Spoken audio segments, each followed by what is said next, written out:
শ্রী শ্রী ঠাকুর মা স্বামীজিকে প্রণাম জানিয়ে আজকের পাঠ শুরু করছি। চিকাগো অবস্থানকালে স্বামীজির আধ্যাত্মিক শক্তির কথা মুখে মুখে প্রচারিত হওয়ায় অনেকেই তাহার সহিত ব্যক্তিগত সাক্ষাৎকার বা আশীর্বাদ লাভের জন্য আসিতেন। প্রসিদ্ধ ফরাসি গায়িকা মাদাম এমা কালভেও একদিন এইভাবে তাহার নিকট আসিয়া উপস্থিত হইয়াছিলেন।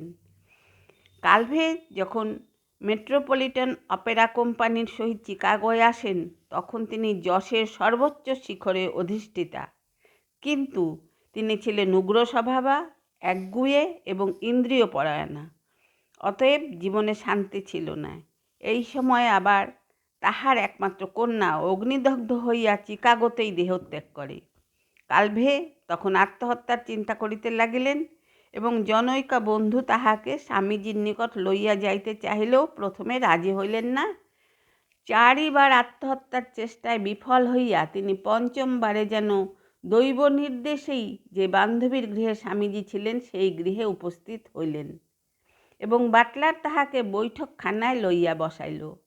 চেয়ারে কালভে যখন স্বপ্নাবিষ্টের মতো বসিয়া আছেন, এমন সময় পাশের ঘর হইতে কে যেন ডাকিলেন, ভেতরে এসো বাছা, ভয় পেও না। যন্ত্রচালিতবৎ কালভে সে কক্ষে প্রবেশ করিলেন। উহা স্বামীজির পাঠগৃহ। তিনি একটা বড় টেবিলের পশ্চাতে উপবিষ্ট ছিলেন। তিনি তখন অতি শান্তভাবে ধ্যানাসনে উপবিষ্ট ছিলেন। তাহার গেরুয়া রঙের পোশাক সোজা মেঝে পর্যন্ত ঝুলিয়া ছিল, মস্তকে ছিল পাগড়ি এবং উহা একটু সম্মুখের দিকে ঝুঁকিয়া ছিল। তাহার চক্ষু ছিল নিম্ন দৃষ্টি। একটু পরেই তিনি চক্ষু না তুলিয়াই বলিলেন, বাছা, কি ঝোড়ো আবহাওয়াই না তুমি নিয়ে এলে। শান্ত হও, এটা একান্ত আবশ্যক। অতঃপর অতি শান্তস্বরে, উদাসীন ও উদ্বেগহীনভাবে এই ব্যক্তিটি, যিনি আমার নাম পর্যন্ত জানিতেন না, তিনি আমার জীবনের গোপন রহস্য ও উদ্বেগ সম্বন্ধে বহু কথা বলিতে লাগিলেন। এমন সব কথা তিনি বলিলেন যাহা মনে হয় আমার নিকটতম বন্ধুরাও জানিত না। মনে হইল এ যেন অলৌকিক ব্যাপার, অপ্রাকৃতিক। অবশেষে আমি জিজ্ঞাসা করিলাম, আপনি এসব জানলেন কি করে? কে আপনাকে আমার সম্বন্ধে বলেছে?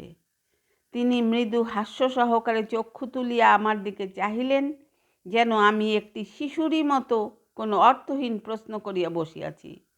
তিনি মৃদুভাবে বলিলেন, কেউ আমাকে কিছু বলেনি, আর বলার প্রয়োজনই আছে কি? আমি খোলা বইয়ের মতোই তোমার ভেতরটা পড়তে পারি। আজ এখানেই শেষ করছি। আপনারা সবাই আমার নমস্কার জানবেন। ভালো থাকবেন, সুস্থ থাকবেন।